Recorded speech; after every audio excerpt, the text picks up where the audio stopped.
Starting this bulletin with a news alert coming in, Ukraine has decided to suspend operations at one of the 7 checkpoints located in the territory of Donbas, which is controlled by Russian-backed separatists. Incidents of shelling across the line dividing the government forces and separatists increased sharply this week. The Ukrainian government called the ceasefire violations a provocation here.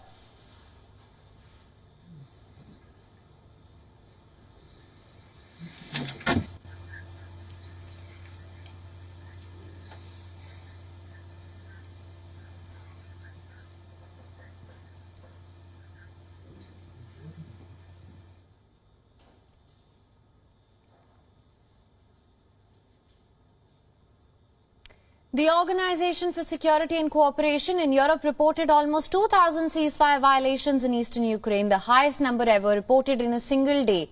International media in the region reported multiple explosions could be heard in the center of the city of Donetsk. Ukrainian armed forces have released a video showing an army checkpoint in Luhansk being shelled repeatedly.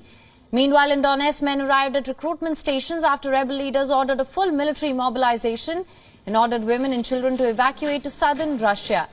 Civilians who evacuated from Donbas regions could be seen settling into camps in Russia on the shores of Azov Sea. Close to the border, both Ukraine and the West have accused Russia of trying to stage a fake crisis in eastern regions as a pretext to invade.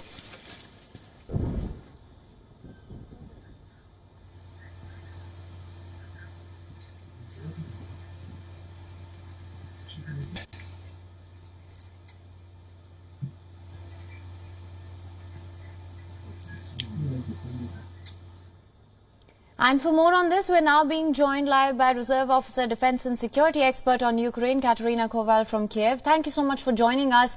Starting with the updates that have just come in, Ukraine has decided to suspend operations at one of the 7 checkpoints located in the territory of Donbas. What are the practical implications of this? Hello, I'm very glad to see you and to take part in your TV program. Of course, in Ukraine, we are hearing the reports from the OSCE, from the intelligence service, from the intelligence services from the other countries. And I can say that we can see that fire is getting from the side of the unrecognized republics.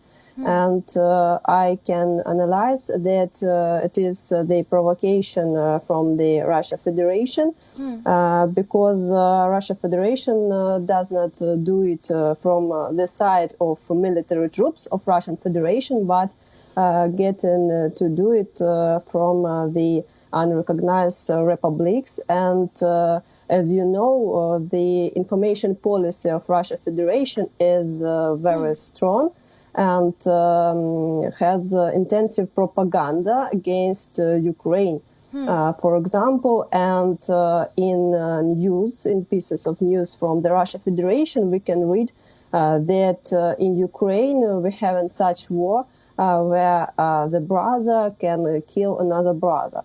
So it is the provocation to make information war, information policy, information propaganda. Right. And also, how do you see the Organization for Security and Cooperation's report about almost 2,000 ceasefire violations in eastern Ukraine?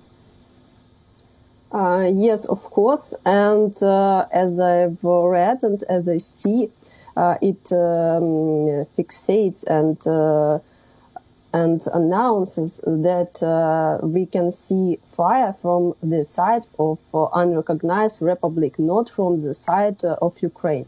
And OSCE says also this. Right.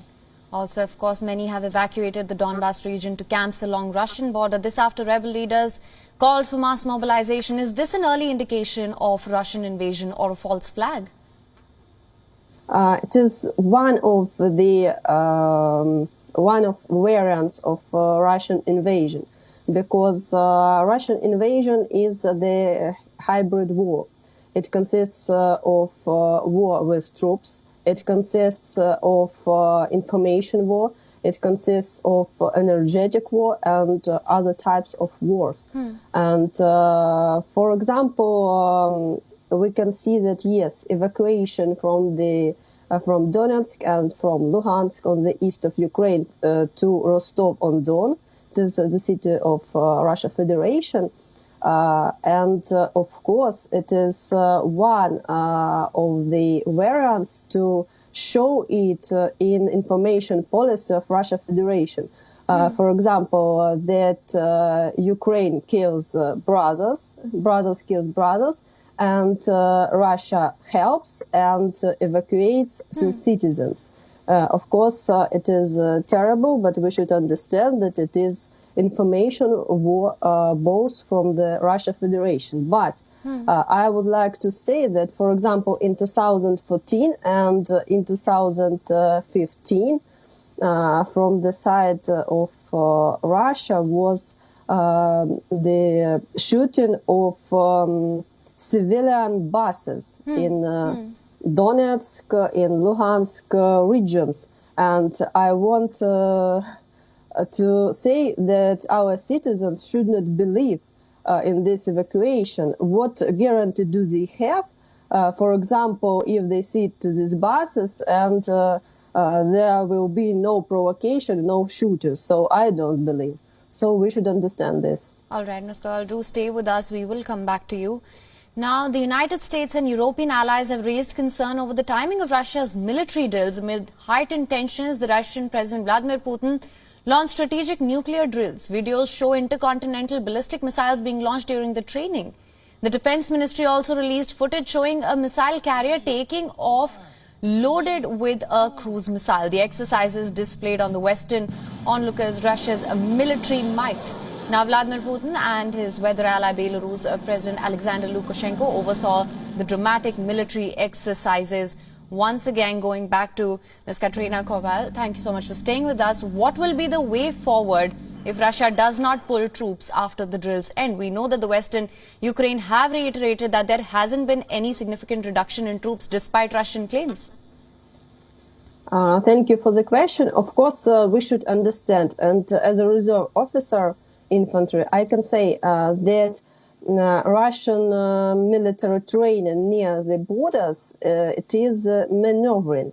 For example, this battalion is based in here for the military training, for example, for 3 months. And after they stop and finishing their military training, they go away from this concrete place.